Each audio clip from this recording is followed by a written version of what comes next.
I'm not quite sure how to talk about this, to be honest, because it's pretty multifaceted and difficult to talk about, I guess, like this. So what I, of course, had planned was for Bipolar Bear to come out the Friday of the weekend of World Bipolar Day.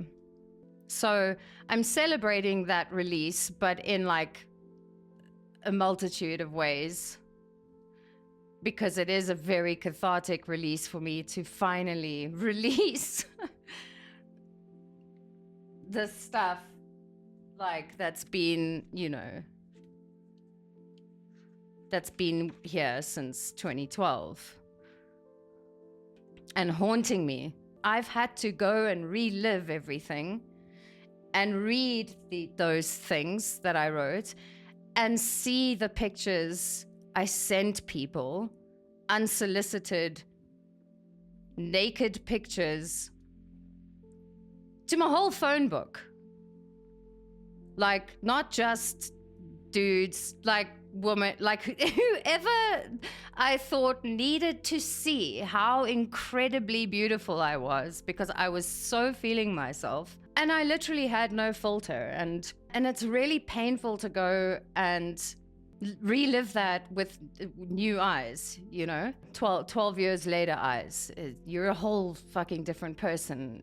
I try to preface this project with like disclaimers almost. I mean, but you can't speak to everyone.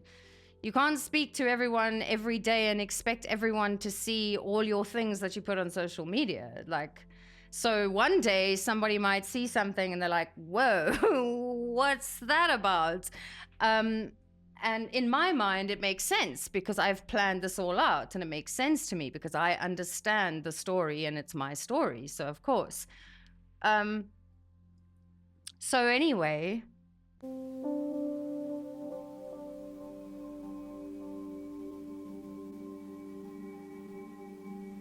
And fitting to have this stream on this day. And it's a Sunday, and it's like a midnight mass day, and it's a confessions day, and I'm like, all the stars are aligning, and I'm just like, I have to do it. I have to see it through. I committed this to myself. It's part of my healing. I can't hide from it. I don't choose to be brave. I just don't.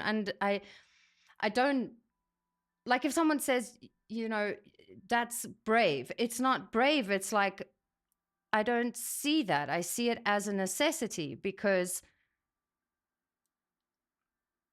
what else do you do with that? What else do you do with it? Do you let it sit and eat you alive from the inside out, or do you share your story so that maybe someone somewhere can recognize that in themselves or in someone else and go, oh shit, that's a thing, that's this. I've had this plan, and I started with you can do it, and I sort of tried to set the stage for where it started with like God and the stuff, and so it goes. And then the alt-edit vibes, and then with Bipolar Bear is the pinnacle, like the converging, what's the word, where it all fucks out everything. That night of that show and the thing, and that week that I was left in my house and awake for days and fucking sending people shit on email, and because I didn't have a phone at one point. I mean, it was just all anyway. And then the after that show is when I played Ramfest. I was late because I'd had to go get this shit stitched up, and they didn't want me to play, and I turned into like a fucking rabid creature, unhinged, cannot control. I spat on Rude One, who was playing just before, to like keep the stage happening because I was late. I kicked whoever was trying to stop me from playing. Then I was like headbanging to Pestroy after my set, which, by the way, for my set, I was in front of the stage for most of my set, just losing my mind, dancing, whatever. And then I was headbanging, having a cool time in the audience. And then I wanted to go to the VIP section and go back to the backstage. And the security guards would not let me into the VIP section. And I lost my shit. There were palisade fences with that like material plastic shit dividing the stage from the crowd. And that was the thing going into the backstage. I kicked the whole thing down. And then I had the fucking security on me, like on the ground, and their feet holding my wrists on the ground, restraining me, and on my fucking bandaged thing, my arm. So I asked Byron, the friend at the time, how the fuck I got home. And he said that after that moment, they tranquilized me with some injection, and I was in the medical tent for the rest of the festival. And I have no recollection of how I got home, what happened. So anyway, that's not actually my confession. That's just another part of this fucked up shit that I've had to hold on to and feel so ashamed, so embarrassed. Part of my plan, and I did try and warn people, and I said, it's not pretty, it's raw, it's ugly, it's hard to look at, or it's like the scene of an accident where you can't resist looking at it, you know, because it can be all sensationalized, or it can be just like romanticized even, you know, oh, bipolar, and oh, I'm like all crazy, and it can be like cool. But it's not cool. Like it can really not, it's just really not cool. I mean, look at Kanye. That's unmedicated bipolar. No, but that's also, I don't know. That's a whole other level of crazy, but severely ill. That's the thing that comes with this, is like, you can manage it. You can maintain a life and do everything you want to do. I am, thank God, stable because I've been on my meds. I'd worked myself up to this point, and I was like, okay, so like I'm gonna show this, I'm gonna show that, I'm gonna show this, and then I'm gonna wrap it up in a nice bed of music like that, and it will be fine. But then I'm gonna show something that's very embarrassing for me, but I'm doing it regardless. But this in particular was like, oh, it's an image and it's quite explicit. I was really freaking out about it, but I kept telling myself, I want to show this is not for any kind of vulgar display or some clickbait type shit. I mean, I knew that if anything, I would lose the 5 female followers I have on Instagram. And it was so hard for me to do that. And I was like, do I post the original? No, I can't. I've got to like mess it up a bit, make it a bit arty. And because I can tell, like, bro, I sent that shit to like Skrillex. I sent it to Noise. I sent it to whoever was on my email list. I'm not joking. I sent it to people, to all people. And rather I have that power, rather that's in my hands, you know, than some other hands. And it's like, oh, you know, Tasha sent me this. I didn't want you, dude. I was just loving myself. Had fuck all to do with you. you know? Like, oh my God, I'm just beautiful. Look at me. What's wrong with you? Anyway, so I posted it today and it was very difficult for me to do. I committed to it and I did it, and fuck, I lost like 10 followers. Jeez, what are you gonna do?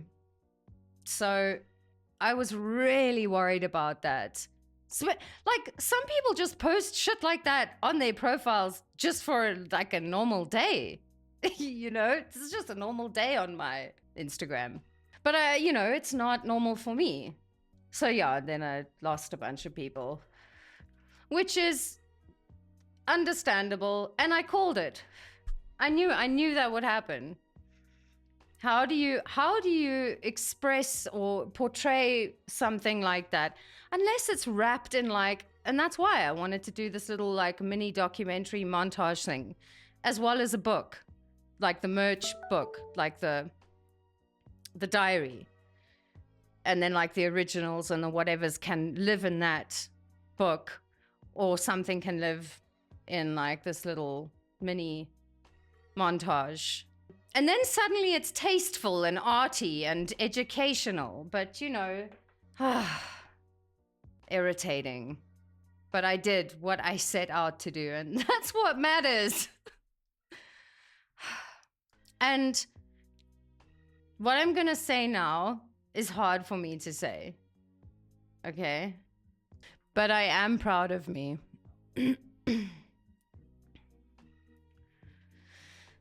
There, I said it. Fuck.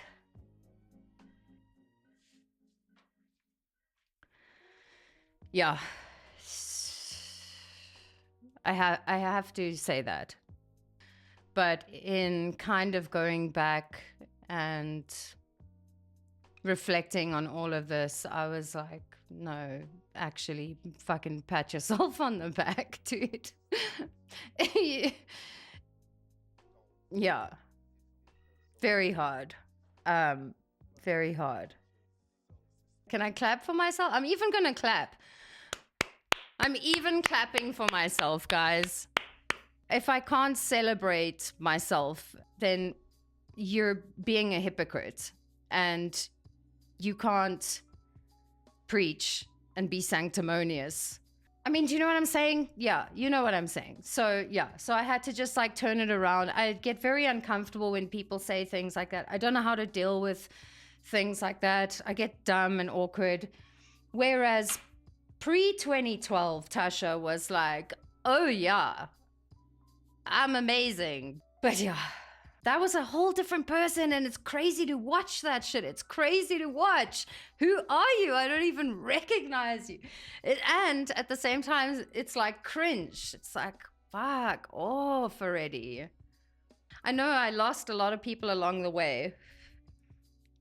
And in my professional life and my personal life, people were like, oh, not her. She's a lot. So another sort of part of this is going to be the stuff I send people, producers at the time, you know, like Skrillex and stuff, who I'd met at Bestival. And at the time you have to understand that just because I only had like my big psychotic episode in 2012, I was very much still bipolar proceeding, as well as having borderline, which is a whole other thing. Those traits you see like pop up, they're still there. You're like, oh, that time I was there. Oh, that's why that happened. And like everything was cool. And you know, I was playing with Feed Me, and then I sang with Skrillex on like the main stage, and it was rad. And then we connected, and then I just hammered him. Hey, yo, dude, Sonny, yo, why the fuck you ignoring me, bro? Where are you? Why aren't you answering my messages? Like you're not answering me on Twitter anymore. So I'm gonna email you, and then I'm gonna WhatsApp. I'm gonna message you as well. And this was like the thing for not just him, but others. And yeah, nothing I can do about that. That's water under the bridge. Ruined those relationships. Anyway, so I'll be sharing that and sort of like trying to do it chronologically to the point where then I was admitted, and then it's the whole like, hello darkness my old friend, and then you're like in a whole other world, and it's isolation, that kind of thing. And so it goes. So I'm just preparing all 5 of you guys here in the chat that's what's up. And I said it because if Pockets were here, who I love and miss, she would say that as a manifester, my job is to inform. And when I don't inform, people are like, what are you doing? What's happening? Why didn't you tell me about the thing you were going to do? So I have to tell you guys about the things I'm doing. So now I've told you, and I will be karmically right. Okay. You can go watch it on YouTube. Smash that like and subscribe button and follow me on Spotify for more. Okay, bye.